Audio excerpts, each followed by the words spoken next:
It's time for My Favorite Husband, starring Lucille Ball. Hello, everybody.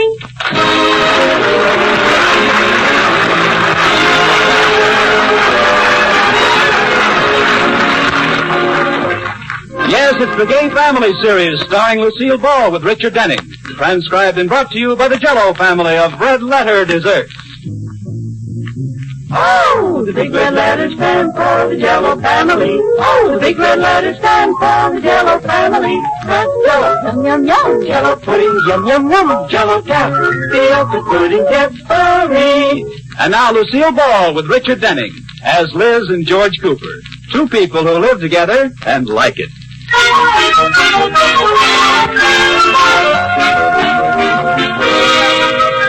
As we look in on the Coopers tonight, they're at the Atterberries. Dinner is over, and Iris and Liz are upstairs powdering their noses. Oh, I wish I had a dressing room with a three-sided mirror like this, Iris. I can see myself from all sides. Yeah. I just saw myself from the back. Let's see. Oh, you're not so bad. Just a little extra blubber here and there. Iris, let's face it, on me here runs right into there. What did you bring me up here for, anyway? Well, I wanted to warn you. Oh, well, thanks for the warning. I won't eat again for a year. Oh, no, it's not about that. Huh? I heard Rudolph talking on the phone, and there's another bankers' convention coming up. Oh, no, those stale affairs. Remember the last one? That awful hotel and those horrible meals? I can still taste them, and I can still smell the cigar smoke from those banquets. How can such a few men make so much smoke? They don't, Iris. They pump it in through a hole in the wall. Well, I couldn't stand another convention. Why do we keep going to them anyway? Because we're a couple of sheep. This time, let's just flatly state that we're not going. Yeah. No matter how much they beg us, we'll still say no. Yeah. Are we going to do everything our husbands tell us to? Yeah. I mean, no. Now, the thing to do, Iris, is march right downstairs and tell them we're not going. Are you with me? I'm right behind you, girl.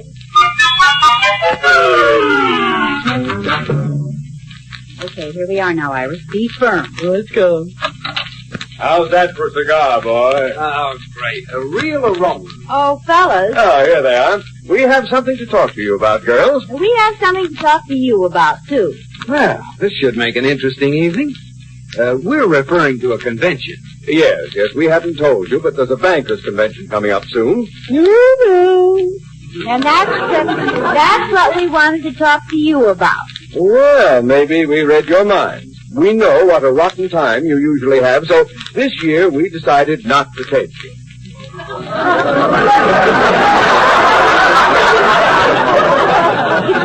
Not to take us? What do you mean, not take us? But you girls hate conventions. How can you say that? We love them. Why, we were just talking upstairs about the great time you had last year. Yeah, that marvelous hotel and those yummy banquets.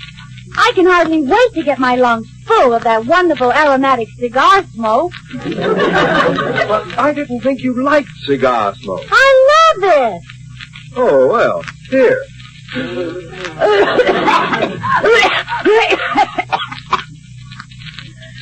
Wonderful. What's everybody dancing up and down for? Oh, come now, girls, be honest. You don't really want to go. We do too. Since when? Since you don't want us to. I thought so. Come to think of it, why don't you want us there? Yeah. We were just trying to spare you the displeasure. Well, we're going. Where's the convention going to be this year? Yeah, where is it? Oh, it's no place you girls would care to go to. Now we're really going. Oh, you wouldn't like it, Liz. Where is it? Chicago? St. Louis? Los Angeles? Paris. Fort Worth? India? Paris? Paris, Frank? Yes, Lotus Bud. Where did you think it was? Paris, Illinois? Paris, France. No, I see why they didn't want to take us. Didn't want your wives along, eh, sport?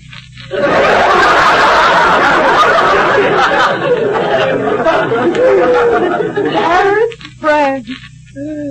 Paris. Oh, Iris, je vous désirais les Champs-Élysées tout de suite l'amour.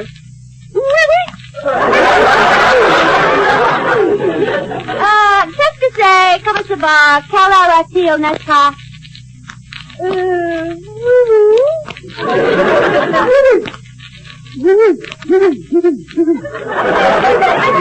All right, if you're so smart, Mademoiselle from Sheridan Falls. What was Liz saying? I don't know. I can't understand French. I thought so. What were you saying, Liz? I don't know. I can't speak French. But I said something. Yeah, now, look. The real reason we hesitated about taking you along is because of the expense involved. Well, it's really out of the question to take 4 people. The expense account only provides for 2. I think they have a point there, Iris. You do? Yes. 2 people will be plenty. Iris and I will tell you all about it when we get back.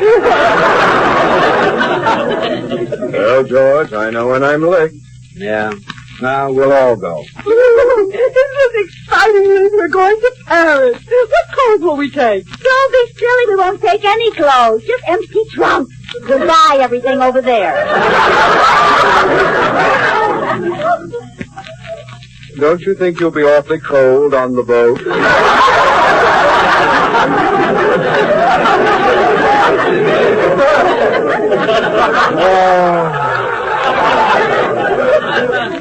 Oh, Mr. Atterbury, this is going to cost us.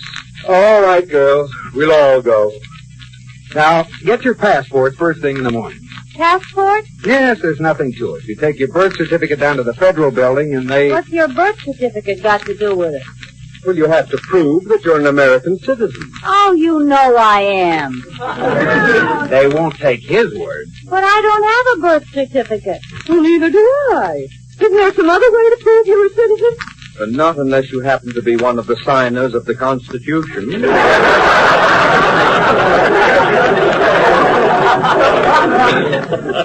That lets me out. Well, luckily, Iris still has her quill pen. Don't be funny, Rudolph. It's a shame you don't have birth certificates. I guess you don't get to go, after all. Well, can't they get duplicates down at the Hall of Records? What did you kick me for, Mr. Atterbury? An accident. Pardon, idiot. The Hall of Records, eh? Yeah. Great. We'll go down there as soon as it opens in the morning. Okay, we'll go together. On second thought, Iris, I'll go a half hour later than you. Why? Just so no one will get snoopy. We've gone this long without telling each other how old we are. Why spoil a beautiful friendship?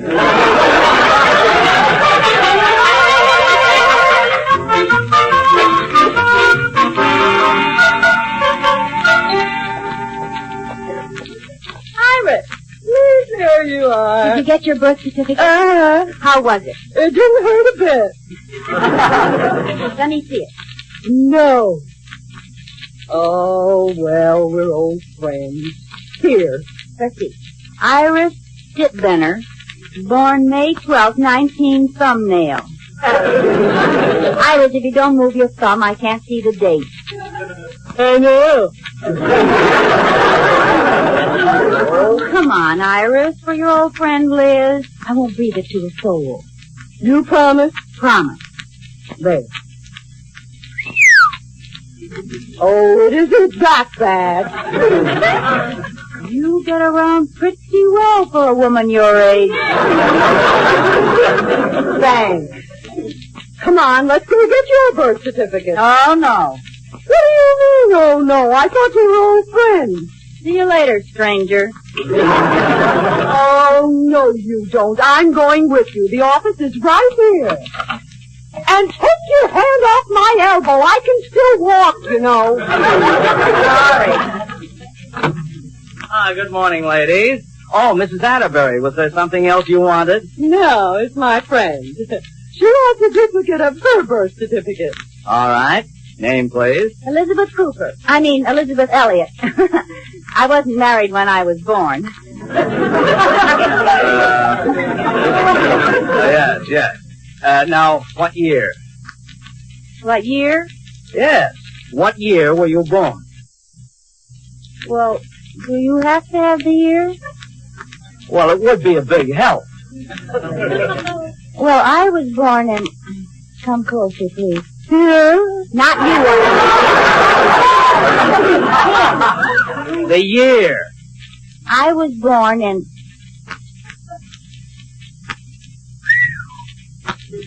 Never mind the comments. Just go look it up, please. Very well. Liz, What? you get around pretty well for a woman your age yourself.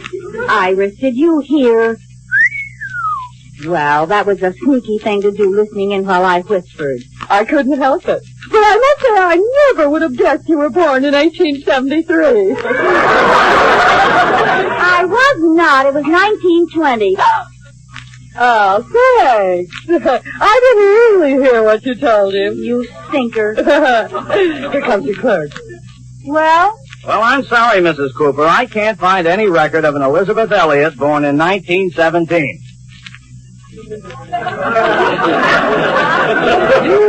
What a sharpie. No record at all? There was a Ralph Elliott. That couldn't be it. No, I've always been a girl. Well, think back, Mrs. Cooper. Maybe I should look in another year. Yeah, try 1902. Never mind, Iris. Maybe you didn't look carefully enough, clerk. Mrs. Cooper, I always look carefully. That's my job. Oh. But couldn't the cards stick together? Maybe I'm stuck on Ralph. Well, I'll look again just to make certain. Thank you. Liz, that's Ralph Elliott. Your mother's awfully absent-minded. Do you suppose... Iris, my mother was never that absent-minded. Just trying to be helpful. Mrs. Cooper, I have checked and double-checked. I have even looked several years either side of 1917, and you are not in my file. You have never been in my file. Oh, dear. Could you have lost the card? What? Mrs. Cooper, I have been in this department for 35 years. There are 579,432 names in my file, and I have never lost a baby. Good day. Come on, Iris. No, this is the strangest thing I ever heard of. You've got to be on record somewhere. Well, I'm not. You heard what he said. Well, what does this mean? It can only mean one thing, Iris. I've never been born.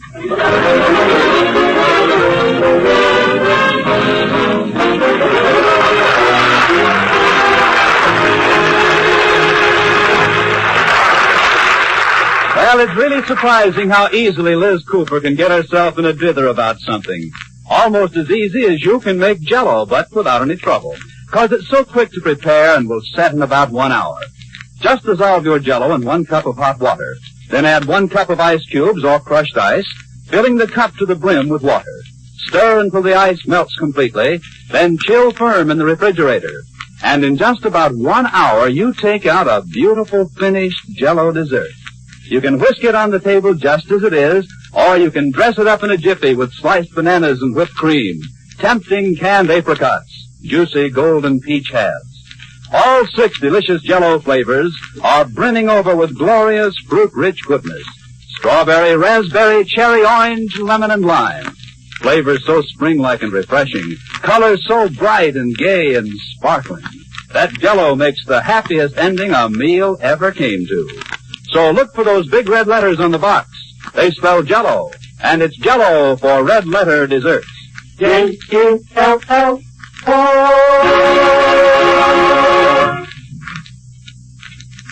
And now back to Lucille Ball in My Favorite Husband.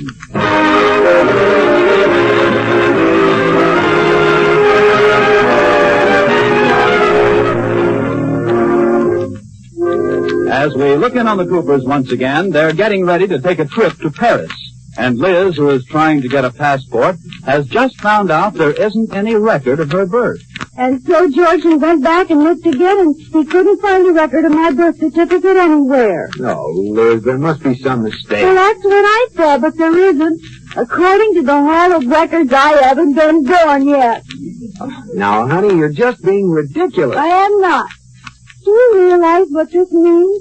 If I'd never been born, we'd never been married. Oh, for heaven's sakes, it doesn't mean anything of the kind just because you... Hey, wait a minute. Maybe you're right. I'm a bachelor again. What? What?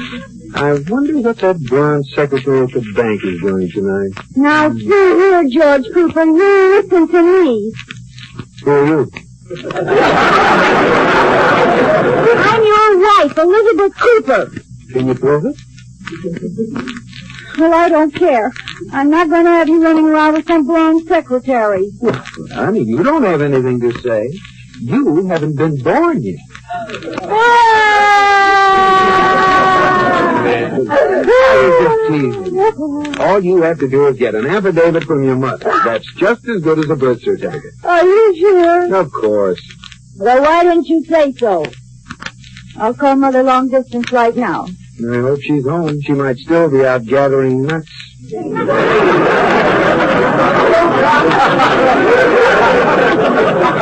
Now, just never mind those illusions about my mother being squirrely. I didn't say anything. Long distance. I'd like to make a call to Smithfield 493J, please. 1 moment, please. Now, what is it I want Mother to do? You want her to make a notarized statement saying when and where you were born. Okay. Hello? Hello, Mother? Hello! How are you, Mother? Oh, just fine. How are you? Fine, Mother. Who is it?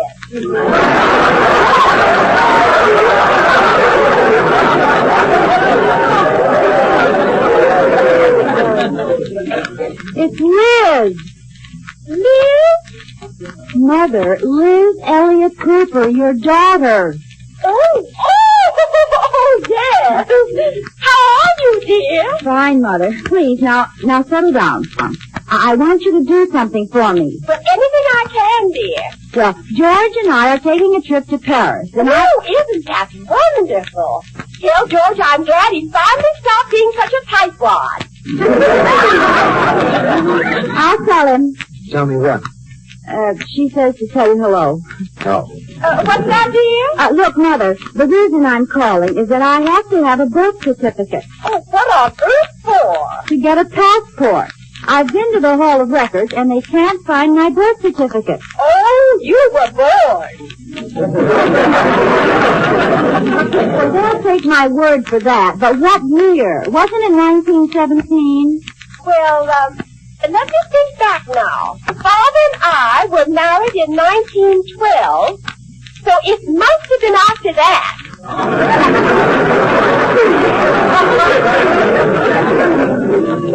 Well, I think so, yes. Now, don't rush me, dear. Now, I remember we were in Cedar Rapids when something was born.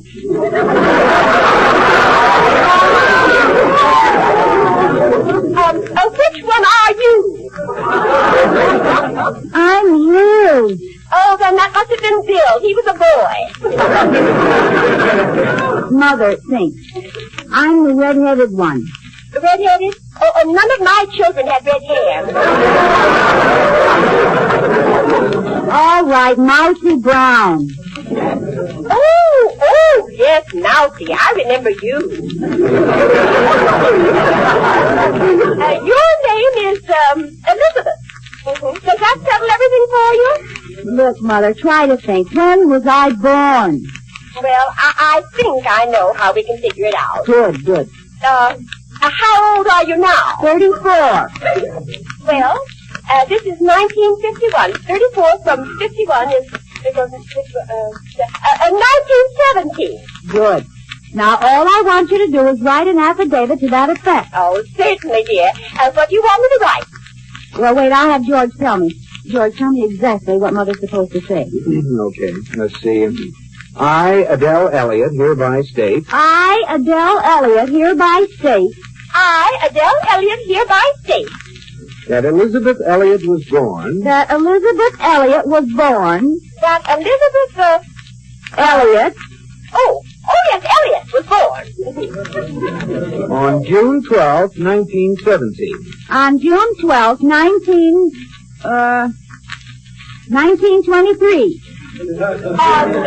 June 12th, 1923.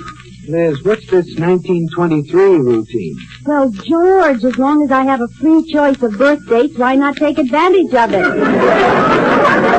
Yeah, never thought of it that way. Liz, dear, just a minute.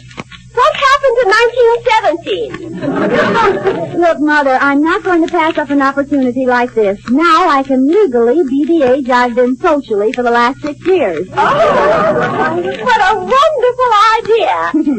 Say, Liz, if you're 6 years younger, that makes me 6 years younger, too, doesn't it? I'm 49. And I'm 28.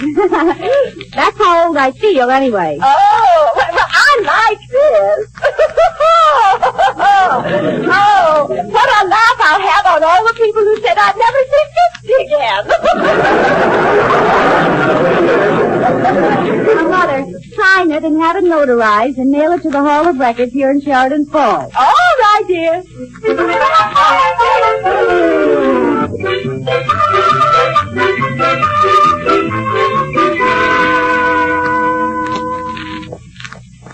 Here we are, passport office, right in here. I'll get the door, Mr. Atterbury. Right. I still say we should go to a better photographer. Oh, Liz, passport photos always look like this. But Iris, look at this picture of me. Let's see.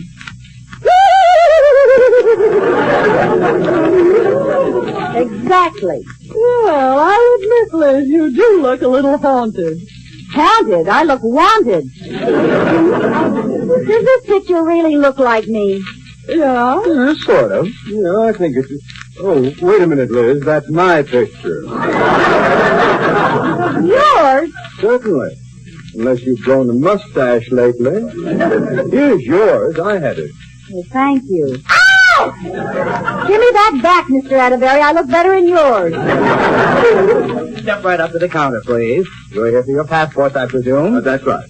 Oh, hello, Mrs. Cooper. Oh, I got a letter here from your mother. It's an affidavit. Yes, I know. I haven't taken a good look at it yet. Let's see. Well, Is it all right? I guess so, but I must say you're big for your age. What? Well, according to this affidavit, you're 18 years old. 18? That's right. Your mother swears you were born in 1933.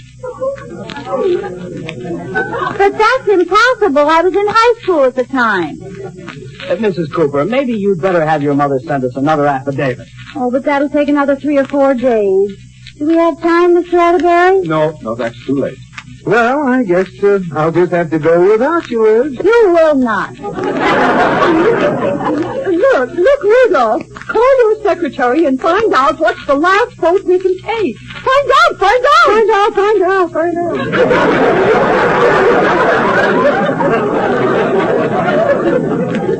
George, if I was born in 1933, we were married when I was 7 years old. You must have had an interesting childhood. Hello, Miss Williams.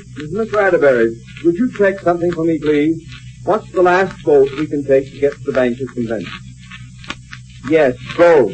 How else would you get there? What? It is? Oh, yeah! Goodbye.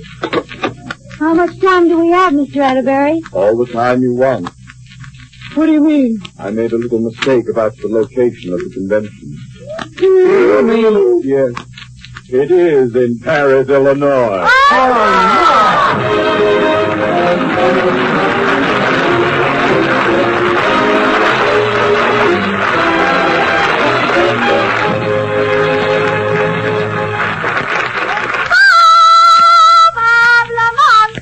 Yes, Lucille, where do we go tonight? Tonight, Robert, we go to the halls of justice where you are on trial and I am your attorney.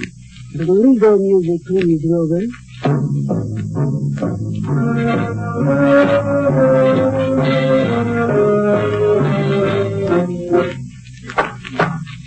Order in court. Who is the attorney for the defense? I am, Your Honor. Want to make something of it? Call your witness.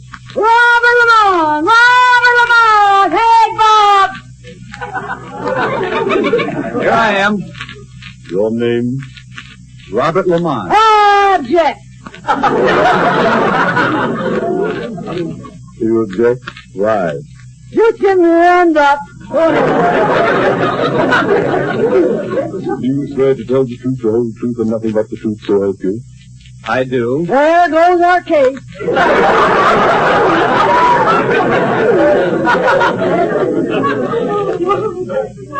Proceed with the cross-examination. I repeat without a doubt that my client was a victim of amnesia.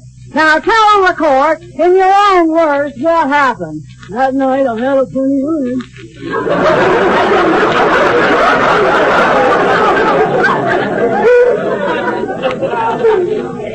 That night, I had a funny feeling in my head, and the first thing I knew, I was standing in the middle of a grocery store. Go on, Sonny.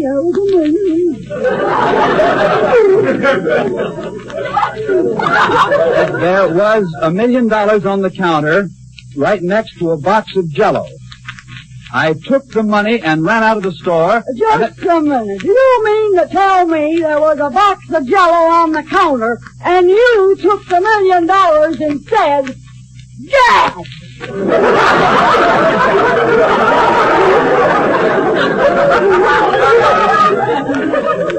Well, yes, Jell-O with its 6 delicious flavors. Strawberry, raspberry, carrot, lemon, and lime. That's right. Jell-O that makes you think of the real right food.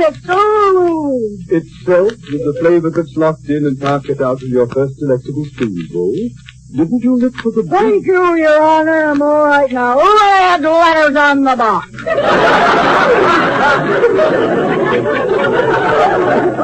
Yes, I did. Your Honor, any man who would take $1 million when he could have had a box of Jell-O doesn't have amnesia. I'd like to change our plea to riot, roar, and insanity.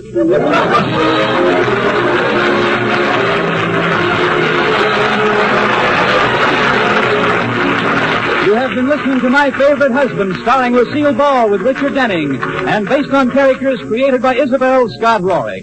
Tonight's transcribed program was produced and directed by Jess Oppenheimer, who wrote the script with Madeline Pugh and Bob Carroll Jr. Original music was composed by Marlon Skiles and conducted by Wilbur Hatch. The parts of Mr. and Mrs. Atterbury were played by Gail Gordon and Bea Benaderet. Liz's mother was played by Sarah Selby. The part of the clerk was played by Jerry Hausner. You know something? Your coffee dollars last longer when you buy Instant Sanka coffee. Because a jar of the new improved Instant Sanka costs a good third less than a pound of most ground coffees. It costs less and it gives you more. Besides the new wonderful flavor, Instant Sanka offers you freedom from caffeine effect. And if the caffeine in coffee upsets your nerves or sleep, you know what a priceless advantage that is. Try it. Economical Instant Sanka coffee. Be sure to listen to Lucille Ball in My Favorite Husband again next week, presented by... Big red letters stand for the Jell-O family. Oh, the big red letters stand for the Jell-O family. That's Jell-O, yum, yum, yum. Jell-O puddings, yum, yum, yum. Jell-O cats, feel the pudding gets sorry. The name Jell-O is a registered trademark of General Foods. Bob Lamont speaking. This is CBS, the Columbia Broadcasting System.